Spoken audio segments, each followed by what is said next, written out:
Kalau saya dengan Pak Ruhir mungkin bisa sepadan, sama-sama bisa ngobrol, cocok, karena kita juga pemikir dan punya ilmu yang sama.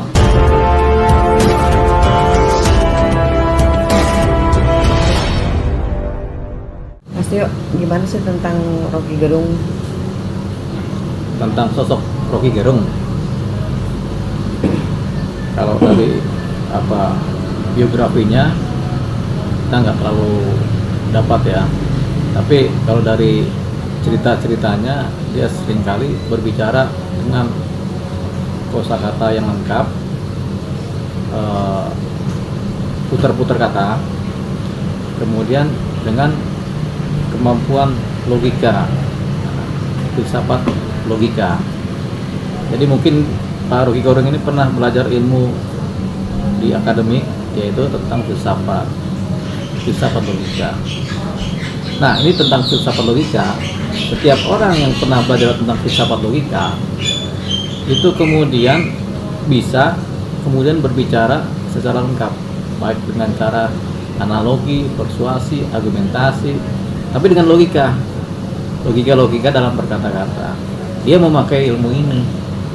Jangankan dia, Pak Anies Baswedan pun memakai ilmu ini. Ini namanya logika dalam berbicara. Jadi ada filsafat logika ya. Kalau kita belajar tentang ilmu itu, kita pasti bisa berbicara, bisa memutarbalikkan cerita, bisa memutarbalikkan fakta dengan rangkaian kata-kata, dengan syarat yaitu kata-kata yang lengkap, dikuasai di kepala. Nah, Pak Rocky Gerung punya kosakata yang mungkin hampir lengkap di kepalanya. Jadi kalau kamus bahasa Indonesia itu dikuasain lah sama dia. Itu yang dipakai itu buat muter-muter. Orang yang nggak dapat capaian ilmu filsafat logika dan yang nggak punya kosakata yang lengkap pasti akan kalah dalam bernalar. Karena dalam ilmu filsafat logika dia ajarkan ilmu nalar ya.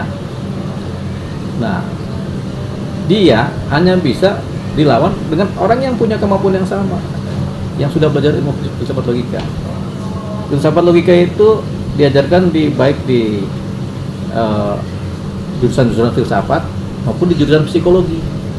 Di psikologi ada yang namanya filsafat logika, tapi di jurusan akuntansi nggak dapat, di teknik nggak dapat, ya di publisistik nggak dapat, di kedokteran mungkin nggak dapat juga filsafat logika, karena itu ngarah kepada berpikir secara logika melalui filsafat.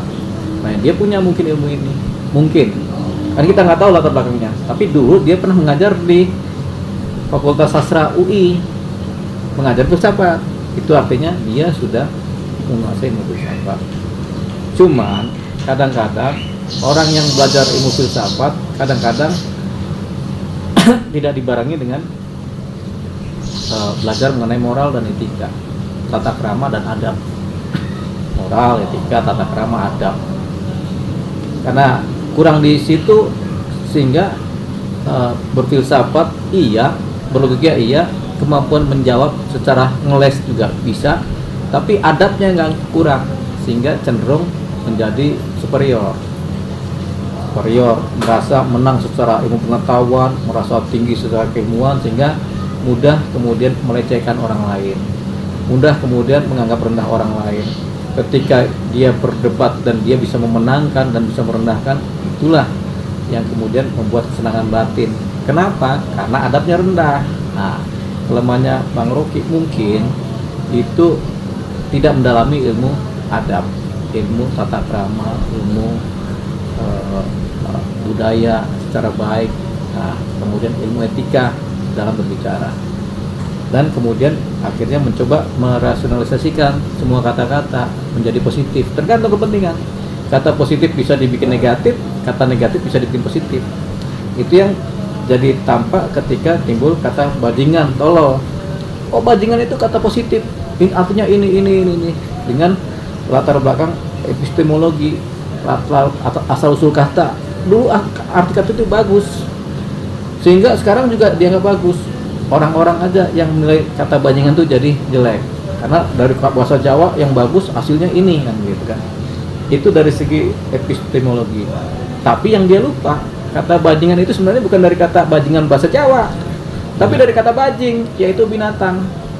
Bajing itu suka loncat-loncat itu kan. Bajingan tuh dasar seperti binatang bajing kan gitu. Itu lupa. Jadi asal usul kata itu kan ada dua. Ada dari bahasa daerah bisa, ada dari bahasa negara lain bisa, tapi ada dari bahasa yang berupa benda yang memang suatu wilayah menggunakan itu sebagai bahasa benda. Jadi salah dalam menafsirkan kata bajingan. Sebenarnya bajingan itu dari kata bajing itu binatang.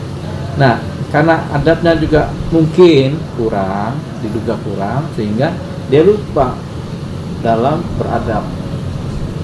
Negara kita kan negara yang berkeadilan dan beradab. Adilan beradab kan? Adil iya, tapi kalau nggak beradab percuma.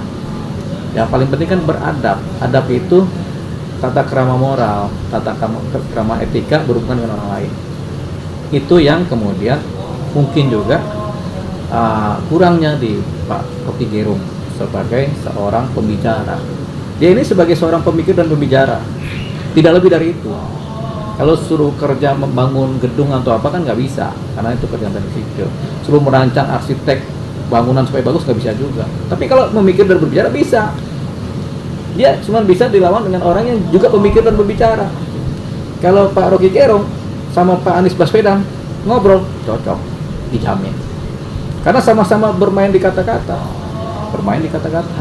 bisa pas gitu. Nah, tapi Pak Anies Baswedan kan sudah pernah menjabat juga sebagai di pemerintahan kan, tentunya ada nilai lebih ya, karena ada fakta-fakta yang terjadi yang dibuat kan. Mungkin Pak Anies juga bisa ngebangun JIS, bisa memerintah selama 5 tahun kan, itu termasuk juga praktek. Tapi kalau Pak seorang Rocky Gerung benar-benar murni seorang pembicara dan pemikir. Anies Baswedan juga pembicara dan pemikir. Tapi kalau suruh ngobrol secara pembicaraan mungkin pas. Itu yang namanya lawan yang seimbang.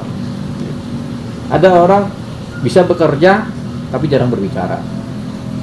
Karena bekerja lebih kelihatan hasilnya daripada berbicara kan gitu.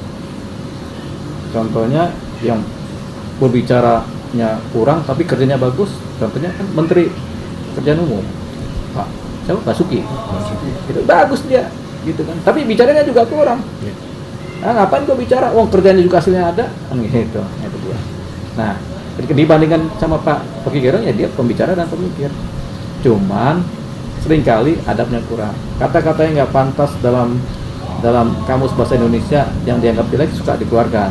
Contoh kata dungu, kata nggak punya otak, kata tolol, kata bajingan, itu keluar dari seorang Rocky Gerung. Dan memang itu nggak ada persoalan, karena di dalam kepalanya lengkap itu isinya tentang kosakata itu. Pak Rocky Gerung juga kalau sama kita, sama-sama kita belajar ilmu filsafat logika, sama-sama kita berpikir. Kalau saya dengan Pak Rocky Gerung mungkin bisa sepadan, sama-sama bisa ngobrol, cocok, karena kita juga pemikir dan punya ilmu yang sama. Tapi kalau saya suruh mimpin gubernuran seperti Pak Anies atau seperti Pak Ganjar, belum tentu bisa. Tapi kalau mikir, bicara bisa. Tapi kalau kita bicara praktik hukum, saya juga bisa. Ini nggak bisa. Jadi emang sebenarnya Pak Rocky Gerung hanya lebih bagus di wilayah akademis, pemikir, kemudian di wilayah penceramah, di wilayah akademis, dengan catatan adabnya ditingkatkan, gaya bahasa dibagusin, ceritanya bagus. Karena apa? Kan yang dipakai logikanya. Karena orang akademis kan harus pakai logika, nalar dan fakta. Itu dia. Tapi nggak tahu siapa yang membesarkan Pak Rocky Gerung. Ya media. Karena bahasanya seringkali fenomenal dan kontradiksi juga, antagonis juga, dan paradok gitu. Bahasa-bahasanya seringkali menyimpang dari pakem dengan keilmuan filsafat logika. Jadilah dia disukai. Padahal banyak orang seperti Pak Rocky Gerung itu yang ada di lingkungan akademisi, di lingkungan orang-orang yang belajar filsafat, hampir semuanya bisa kok. Romo-romo Katolik itu jago-jago dalam berbicara, karena mereka dilatar belakangi oleh pengetahuan yang lengkap, filsafat yang kuat, logika yang bagus. Mereka bisa bicara, tapi mereka nggak mau bicara yang ramah tamah atau remeh-temeh di wilayah publik kan. Itu belum lagi di kampus-kampus yang dimana ada fakultas filsafatnya, itu jago-jago semua tuh kalau bicara. Salah satu contoh yang jago bicara juga kalau kita ke Fakultas Psikologi UI, itu dekannya tuh jago tuh, Pak Bagus Takwin, Paten. Itu juga filsafatnya matang dia. Pak Salito, Pak Fuad Hasan, itu orang-orang yang pintar secara filsafat logika, pengajar logika kan, itu jago, logika kata-kata itu jago. Tapi mereka nggak turun gunung untuk wilayah publik. Kalau Rocky Gerung ditanggap sebagai, nah ketika logikanya bagus, adabnya kurang, jadilah seperti kemarin, namanya offside in apa namanya kalau berkata-kata, offside in talking kan gitu. Offside ini kata-kata yang kemudian merugikan orang lain dan ada hukumnya, hukum pidana terhadap kata-kata yang merugikan orang lain. Bisa pencemaran nama baik, bisa kegaduhan, bisa kemudian lain-lain terjadi, orang bisa marah, bisa berantem ya gitu. Itu dikenakan pasal.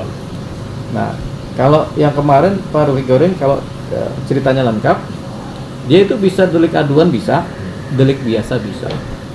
Delik aduan ini tentunya yang dirugikan siapa? Oh, kemarin tuh yang dirugikan Pak Jokowi, karena disebut Pak Jokowi itu dalam ceritanya adalah bajingan tolol, kan gitu kan. Itu oleh Rocky Gerung menyebut ada datanya kita kan. Nah, itu yang dirugikan Pak Jokowi. Ketika Pak Jokowi yang berhak mengadu. Persoalannya kan Pak Jokowi sudah menjelaskan, saya tidak mau mengadukan ini persoalan kecil-kecil aja lah biasa.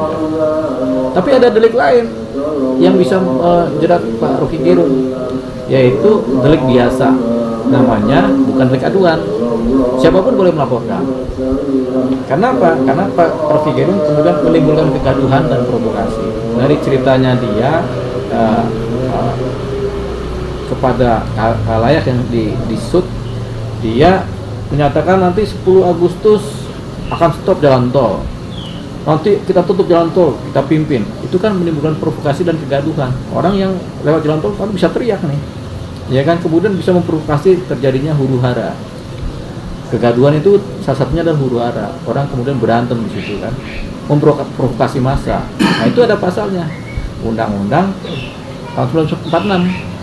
Undang-undang tentang kegaduhan di muka umum itu ada, itu hukumannya ada yang 3 tahun, ada yang 2 tahun, ada yang 4 tahun begitu.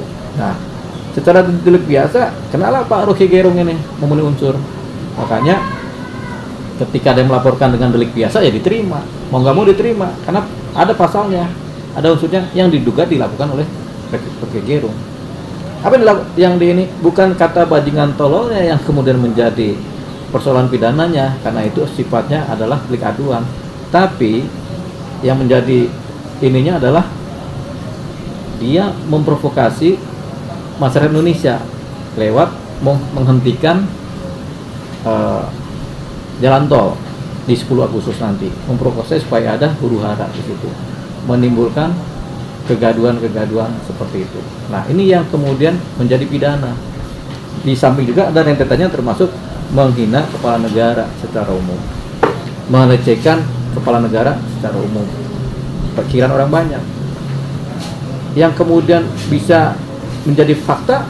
Ini adalah memenuhi unsur karena timbul demonstrasi menolak keberadaan dia, penolakan, terus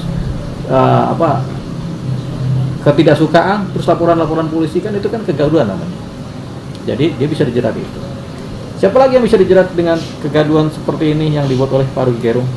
Tentunya nggak cuma Pak Rocky Gerung, karena dia bicara ini kan. Nah, siapa yang kemudian mengupload, membuat ini menjadi ramai di media?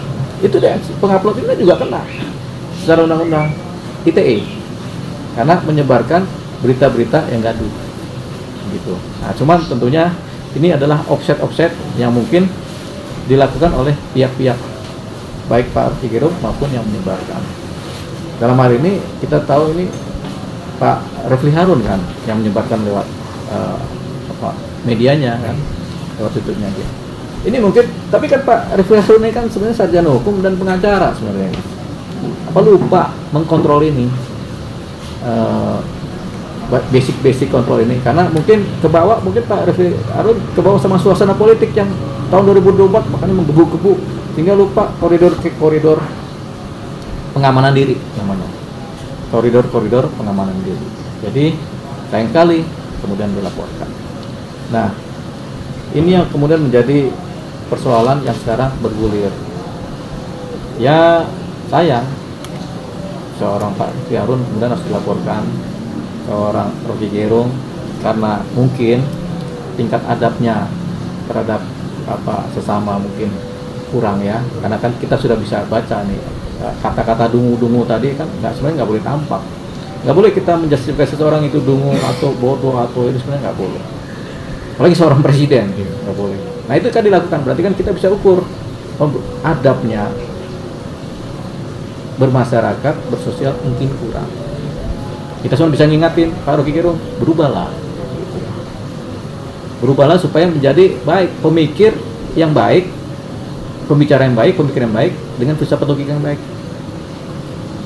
Kita bisa ngingetin itu. Tapi bagaimana kalau orangnya mau terima? Ini juga kan sudah jadi laporan polisi.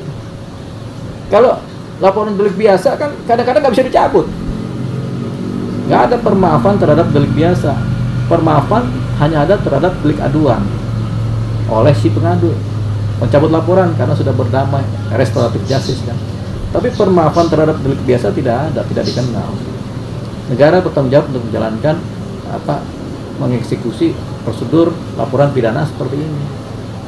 Ketika diterima, jadilah ini sampai persidangan, dibuktikan di persidangan nanti bagaimana itu, apakah dihukum atau apa. Kalau Pak Rocky Gerung atau Pak Refli Harun minta tolong ke saya juga saya bantu. Kalau mau minta tolong ya saya bantu. Ya sebagai pengacara yang baik ya kita bantu. Kalau ya kan, tapi kan manusia beda-beda, pikiran beda-beda, persahabatan juga beda-beda, kita mana tahu lah. Menurut Bang Deo, hal sekarang viral, menurut Bang Deo dilaporkan atau dibiarkan saja? Tentang Pak Rocky Gerung? Pak Edi. Ya faktanya kan dia dilaporkan, banyak lagi pelapor. Faktanya demikian. Jadi ya sudah, itu sudah terjadi, fakta yang dilaporkan ya memang dilaporkan. Dibiarkan, kalau nggak ada yang lapor dibiarkan. Nah nanti kita lihat, oh ternyata orang Indonesia permisif dengan kata-kata permisif terhadap hina-menghina kan gitu kan. Kan begitu kalau dibiarkan saja. Tapi ternyata banyak yang melaporkan, berarti kan nggak permisif. Apa yang disampaikan oleh Pak Rocky Gerung itu kan banyak yang nggak terima, jadi tidak permisif. Sesuatu yang tidak permisif dalam masyarakat cenderung merupakan kontrol, ya kan, ada kontrolnya. Ya kontrolnya kalau dalam hukum ya kontrol laporan polisi. Kalau dalam adat kontrolnya adalah hukuman adat, lembaga adat, ya kan. Kontrol dalam budaya hukumnya ya ini budaya nggak bisa nih, kita akhirnya rebukan, seperti itu. Nah, karena faktanya dia dilaporkan, sudah jadi laporan polisi kan. Laporan polisi kan sebenarnya bukan laporan polisinya, tapi laporan pidana. Sebenarnya laporan itu yang benar laporan pidana. Laporan adanya dugaan tindak pidana, itu laporan. Cuman kan yang pertama-tama berwenang adalah polisi. Makanya dibilang LP, laporan polisi. Gitu. Tipe B berarti dari masyarakat yang melaporkan.